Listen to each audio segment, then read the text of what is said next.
Welcome everyone, I'm Laura Shue. This video is one of 76 in my Lightroom Fundamentals and Beyond series for Lightroom 5, 6, and CC. If you enjoy this video, do check out the full series on my website at laurashue.com. The video series comes with all of the photos that I use in the lessons on photo editing, including the photos you see in this video. Let's get started. In this video, I'm going to cover the basic panel in the Develop module.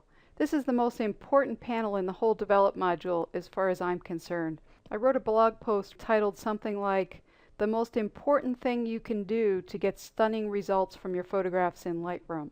And the article was all about the importance of mastering the basic panel. The basic panel can take you 95% of the way, if not 100% of the way, towards a photo you're going to be happy with.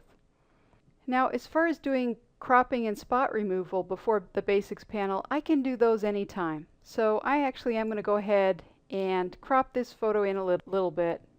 And I'm not going to do any spot removal work. The photo is too dark at this point. I'm going to work top down in the basics panel, and I generally work top down in the Develop panels as a whole. There's no technical consequence or harm in skipping around between panels, but top down I find is the most effective workflow. So I'm going to start with the white balance. White balance is the color cast of the light, or color cast of the photo. This photo was shot on a cloudy day, and there was no compensation for it with the white balance setting in camera. Not a problem at all. We can set the white balance here in Lightroom. Whether you have a JPEG or a RAW file, the settings are going to work the same. Changing the white balance is still more effective on a RAW file than it is on a JPEG. But I wouldn't hesitate to use these settings on a JPEG either. The first choice I have is to click on the drop down here and choose a preset. So I could choose the cloudy preset, and it will back out that cool blue light and basically warm up the photo. I could choose shade to back out even more blue, warm up the photo more. And you can see that these presets mimic settings in your camera. Now I'm going to go ahead and go back to as shot, which is how it came in, to show you that the second option that I have is to slide the sliders. So if I want to back out blue, I'm going to move away from blue towards yellow with the temperature slider. If I feel that the photo has a green or a magenta color cast, I can adjust that as well. Next, I'm going to come down to the tone controls. There is an auto button here. I can click on auto, and that can be a starting point. Now, I don't usually use that, to be honest with you, but you can experiment with that as a starting point. It's certainly not a final answer. For example, in this case, it's really brightened the highlights and blown out some detail here, so you want to adjust from there. I'm going to do Control Command Z to undo that step since I just did it, and I'm going to work with the sliders. Now, for those of you coming from Lightroom 3, notice that all of the sliders now start at 0. They don't have weird defaults like 5 on blacks and 25 on contrast, etc. And they all brighten as you move to the right. So they brighten different tones, but they don't work in opposite directions like they used to. In Lightroom 4, 5, and 6, it's more important to work top down here than it was in Lightroom 3 and earlier versions. Exposure is now for the midtones. It doesn't control the white point anymore. In Lightroom 3, I would set the exposure for how bright I wanted the brightest tones. Now I'm going to look at the average tones. So these tones in here in the histogram, and I'm going to say in here in the photo. So I'm going to pay no attention to whether I'm blowing out highlights. In this case, I'm not, but that would not concern me at all. Next, I'm going to come down to contrast. Contrast will make the image punchier. Contrast works by brightening the brights and darkening the darks.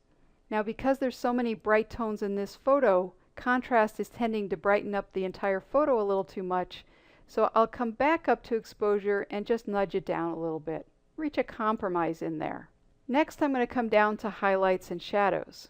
The highlights are a bit bright here, not too bad, but I can darken the highlights a little bit, for example. And then the shadows, in this case, is primarily the hair. Now the hair has become a black blob. It started out very dark, and when I added contrast, that darkened the darks even further. But even beyond that, the whole wig up there is a black blob. So I'm going to add light into the shadows by sliding shadows to the right. Notice how nicely it isolates and works on the shadows. I loved fill light in Lightroom 3, but it was broader in its definition of shadows, so I often had to compensate for that in other ways. This shadow slider is very effective at isolating the shadows. Now at this point, I'm done with the tone sliders. I don't feel like I need to go to whites and blacks. Whites controls how bright the absolute brightest tones are. Blacks controls how dark the absolute darkest tones are. I'm satisfied with where they are, but watch the histogram here as I slide whites to the right, and you can see that it just creeps to the right. It just pushes it to the right. And of course you could blow out the whites if you wanted to. I'm going to reset whites by double-clicking on the word whites. You can reset any slider in Lightroom by double-clicking on the word. So I've worked through the tone controls. Next I'm going to come down to clarity. So clarity adds local contrast. It tends to make things look more three-dimensional and sharper. So you can watch in the scarf here or underneath the sunglasses as I add some clarity here. Kind of pops things out, adds that mid-tone contrast. Vibrance and saturation control intensity of color. This photo doesn't have a lot of color, but the only color in here has gotten pretty intense. So I might back off on vibrance or saturation. And I'm going to cover in a little bit the difference between the two. And then let's take a look at before and after on this photo. So before and after. My favorite way of looking at before and after is using the backslash key, which on US keyboards is above the enter or return key. So before will always show you this indicator up here, and then after. Let's go ahead and go to another photo. This is one of my favorite photos to work, as some of you know from my blog and other videos. So I love this photo because it looks like nothing. It has a very narrow tonal range. It has just very bright tones and nothing else. But I nailed the exposure on this one. It's exposed as far to the right as possible without blowing out any significant highlights. So let's see what we can do with this photo. I can't make any decision on cropping or spot removal or white balance here because I can't see enough detail. So I'm just going to skip all that and come down to the tones. Now the whole photo is too bright, so I'm going to reduce the exposure on this photo. And again, I'm just ballparking it at this point. Then I'm going to come to contrast because it's very flat. I want it to be much punchier. And I'll go ahead and take that all the way up to 100.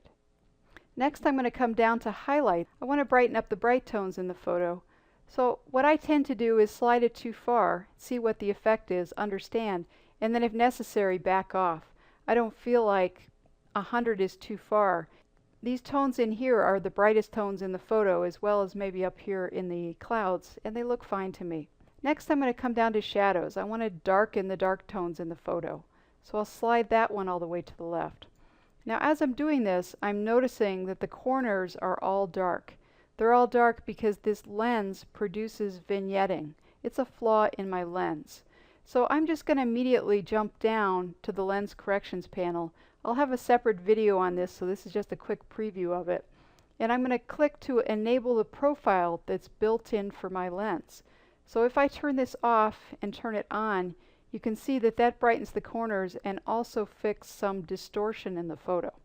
Okay, let's go back to what we were focusing on here, which was the basic panel. So I brightened the highlights, I darkened the shadows. The image still feels too flat. I still want to darken the darks and maybe brighten the brights even more. This is where I now need whites and blacks. So I'm going to slide blacks to the left to darken. You can see that that's giving it a lot more punch. Now at some point, these shadows here become too heavy. I could back off on the blacks, but that flattens out the entire image. So I'm going to go ahead and keep the blacks fairly aggressive, but then come back up to shadows and just introduce a little bit of light in here. Now the whole photo did get a little dark as well, so I'll increase the exposure to balance that out.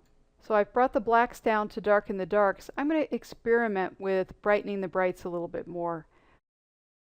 So I'll probably just back off on that and move down to clarity, vibrance, and saturation.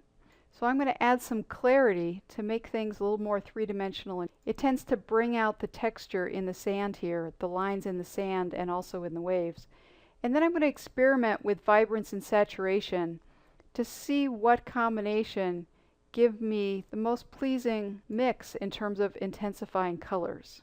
Now I'm going to talk more about vibrance and saturation, and you're going to see that there's another panel that you can use to control individual colors. But look at what you can achieve with just the basic panel. So the backslash key is before, and then the backslash key again is after. So very impressive. So next I'm going to work this photo. Now this was actually a series of exposures that I took that I planned to merge together in Photoshop with HDR. I'm going to go ahead and show you though what you can accomplish with the Basics panel. But let me just say that it's still no substitute for HDR if you have that capability. Because this area is so underexposed, there's actually going to be a lot of noise there that you wouldn't have if you could use HDR. So now I'm going to show you step by step how I work this photo. So the first thing I'm going to do is brighten up the photo. I'm going to increase the exposure, focusing on the midtones, which to me are back here in the couch. Next I'm going to add some contrast, make it a little bit more punchy. Now when I increased exposure, I completely blew out the sky. But I know the detail is there, so I'm going to go ahead and slide the highlight slider to the left to get that detail back. Okay, so I'm going to come down to shadows and add some light into the shadows. I want to make sure that I can see some detail here in the foreground. The bright tones in the photo are still too bright. The sky is still too bright. I've brought highlights down as far as possible. And now I'm basically going to push this white point to the left by sliding whites to the left here. And you'll see that that does darken that sky area more. I don't feel that I need to adjust the black point in this photo. The darkest black is almost black, and it's probably in here, but there's nothing in this photo that says to me that the blacks are too heavy. The photo still feels a little flat to me, so I'll come up to contrast, add a little bit more. And it's now feeling just a touch too bright, so maybe I'll back off on that a little bit. Now as I did those two, I lost a little bit of the light that I wanted here in the foreground, so I'll just bump up the shadows just a tiny bit. So it's a matter of balancing these sliders. Generally work top down, but then look at specific areas and make any adjustments you need to. Now this photo was photographed in the shade, so it feels a little bit cool. So I'm going to increase the temperature to warm it up a little bit. And it's also tilted here, so I'm going to get the crop tool, and I'm just going to click and drag outside of a corner to tilt it back. You could also use the straighten tool. Then I'll put away the crop tool, and I'll look at the before and after, so the backslash key, before and after. So all of that work done just with the Basics panel. Let's move on now to a couple other examples so that I can talk a little bit more in detail about specific functions here in the Basic panel. Now Lightroom has highlight recovery built in. It will automatically try to recover blown out highlights. And then the highlight slider here can help you further manage that. If you then go blow them out with exposure, you can get them back with highlights. But Lightroom does have its limits. So this photo is just to show you what Lightroom's limits look like. This photo is very much overexposed. So I can bring down exposure to get back to having a black cat rather than a gray cat. And the highlights are still blown out. I can slide the highlight slider back, and if I look at the histogram, I could conclude that I have no blown out highlights, so I'm in great shape, right? Isn't Lightroom great? But obviously that's really not the case here. This photo was so blown out that I've lost all of the detail in this bed. If I show you a darker exposure of the same scene, you can see that there's plenty of detail there. But the whites are so blown out that there's no way that Lightroom can recover those blown out highlights.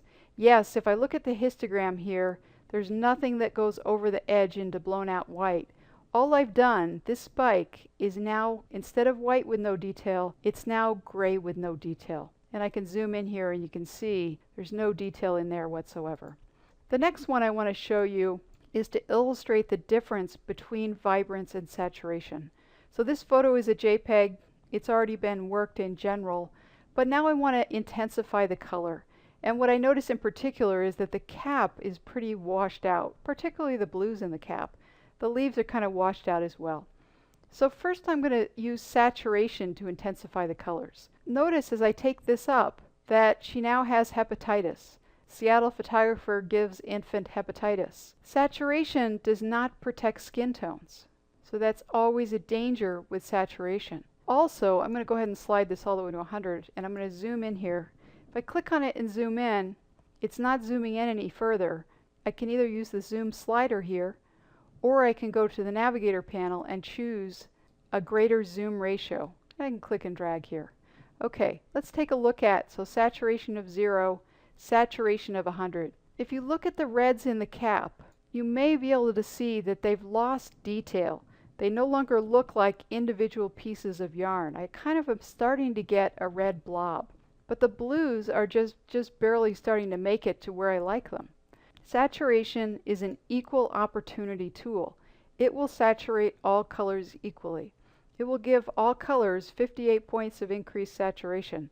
So it saturates skin tones, it saturates colors that are already saturated, just as much as it saturates more washed out colors. Let me go ahead and reset saturation and use Vibrance. As I slide Vibrance up, notice her skin tones are not really affected until I push it over the edge, until I push it to the extreme.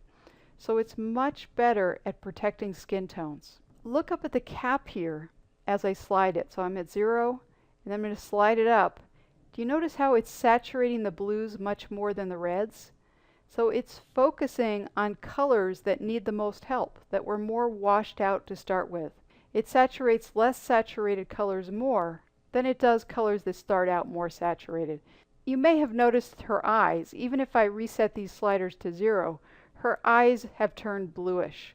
So that will take the local adjustment tool, the adjustment brush, to desaturate that blue in her eyes.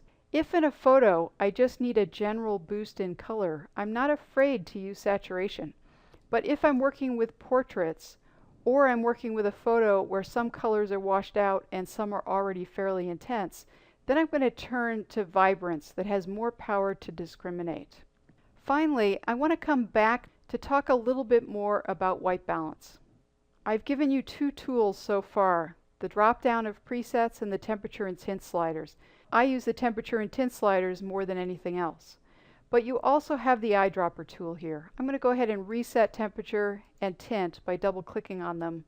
If you have something color neutral in your photo, something that's supposed to be a neutral white or gray, not yellowish white, not bluish white, not greenish white, but pure white or pure gray with no color whatsoever, you can use this eyedropper tool to help you set an accurate white balance. Let's say that I believe that the snow in the snowman is in real life a neutral white with no color cast. If I click with this eyedropper in the neutral white, Lightroom is going to detect the blue that we can see on this photo, and it's going to say, well, because this is supposed to be white and I'm seeing blue, that blue must be from the color cast of the light shining on this entire scene. So I'm going to back out blue out of the entire scene. So I'm going to go ahead and click here, and you'll see that it backs out blue, meaning it adds yellow to get the area where I clicked neutral and to back out that bluish cast from the entire photo. So that can come in handy if you have something in your photo that is color neutral. This scarf might have been another candidate for that. In some photos, you won't have anything that's color neutral, and you'll turn to the temperature and tint slider. Now there's nothing wrong with using the white balance tool for a starting point, but then saying, well, that may be accurate, but I still like it a little cooler because it was cold that day, and a bluish cast suggests cold to me. So you can always override those settings. Now when I get to the video on sync and auto sync, in other words working multiple photos at once, I'm actually going to show you a trick where you can use a white card that you take your first photograph with to get the correct white balance, and then copy that white balance to all the rest of the photographs shot under those lighting conditions. So look for that in the sync and auto sync video. So before I conclude this video, I just want to reiterate a couple important concepts about the basics panel and then give you a tip. It's important to work top down here, particularly to set exposure for the midtones first. If you don't set exposure first and you jump down to highlights and shadows, you're going to find that these sliders down here don't have nearly as much power as you might have hoped. The next tip I want to give you is notice how I'm darkening highlights and brightening shadows. So the highlights and shadow sliders are going in opposite directions. If you find that your highlights and shadows sliders are both going in the same direction and significantly being increased or decreased, what happened is that you didn't use exposure optimally. If you needed to brighten both highlights and shadows, that really meant that you needed to brighten the entire photograph, which is what the exposure slider is for. So set exposure first, and then you should generally see that if you end up using highlights and shadows, they're going in opposite directions. It means you basically have exposure balancing those two offsetting sliders. Okay, so this concludes the video on the Basics panel.